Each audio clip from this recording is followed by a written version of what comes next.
Hello everyone, আসসালামু আলাইকুম। This is me Mehba. Welcome to my channel Habiba tasteable. এরকম একটা ঝরঝরে চিংড়ি পোলাওয়ের রেসিপি নিয়ে হাজির হয়েছি।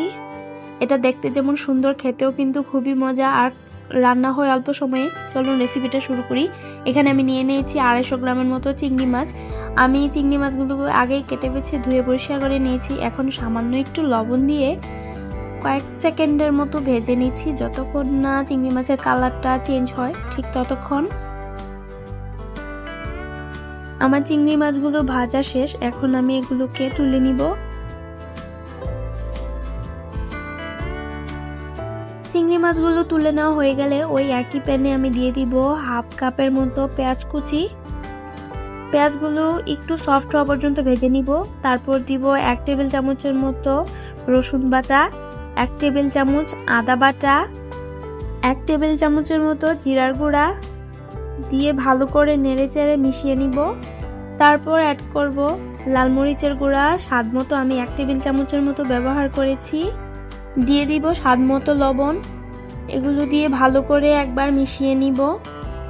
মিশানো হয়ে গেলে আমি এখানে কিছু বাদাম অ্যাড করছি আর দিব কিছু কিশমিশ, আগে থেকে ফেটিয়ে রাখা 2 টেবিল চামচের মতো টক দই, আরও দিয়ে দিব কয়েকটি কাঁচামরিচ।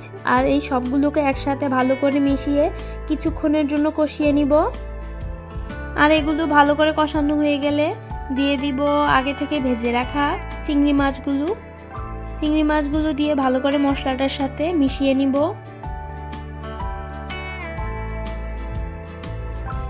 চিংড়ি মাছগুলো কিছুক্ষণ ভুনা করে নেওয়ার পরে আমি এখানে দিয়ে দিচ্ছি 2 কাপ পরিমাণ কালিজিরা পোলার চাল দিয়ে ভালো করে এখন মশলাগুলোর সাথে মিশিয়ে নিব।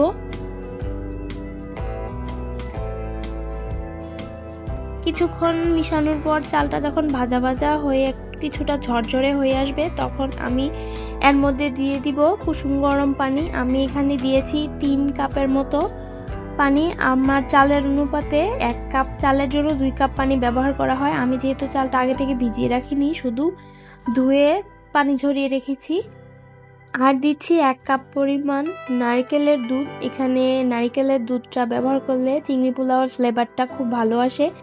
আপনারা চাইলে নর্মাল গরুর দুধও ব্যবহার করতে পারেন।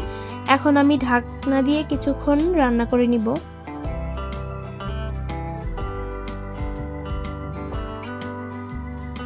ঢাকনা দিয়ে রান্না করার পর যখন এভাবে চালের গায়ে গায়ে পানি লেগে আসবে, ঠিক তখনই ঢাকনা তুলে চালগুলোকে উল্টে পাল্টে দিতে হবে আলতো হাতে। আমি নিচের চালগুলোকে উপরে আর উপরেরগুলো নিচে দিয়ে মাঝ বরাবর কিছুটা উঁচু করে দিচ্ছি। তারপর আবার ঢাকনা দিয়ে চুলাটাকে লো হিটে দিয়ে দমে রেখে দিব বেশ কিছুক্ষণ। এই তো আমার চিংড়ি পোলাওটা একদমই রেডি। এখন আমি ঢাকনা তুলে কিছুটা পেঁয়াজ বেরেস্তা উপর থেকে ছড়িয়ে দিব। তারপর ভালো করে মিশিয়ে নিব উপর থেকে নিচে। দেখুন কতটা ঝরঝরে আর সুন্দর হয়েছে। এটা দেখতে যেমন সুন্দর হয়েছে, খেতেও কিন্তু খুবই মজা হয়েছে। আপনারা বাসায় একবার হলেও ট্রাই করে দেখবেন। আমি একদম সিম্পল আর কম সময়ে করার চেষ্টা করেছি। আমার রেসিপিগুলো যদি আপনাদের ভালো লেগে থাকে তাহলে অবশ্যই আমার চ্যানেলটাকে সাবস্ক্রাইব করবেন আর পাশে থাকা বেল আইকনতে ক্লিক করে দিবেন, যেন সকল ভিডিওর নোটিফিকেশনগুলো সবার আগে পৌঁছে যায় আপনাদের ফোনে। সবাই ভালো থাকবেন, সুস্থ থাকবেন। আল্লাহ হাফেজ। আর এনজয় করতে থাকবেন আমার ভিডিওগুলো।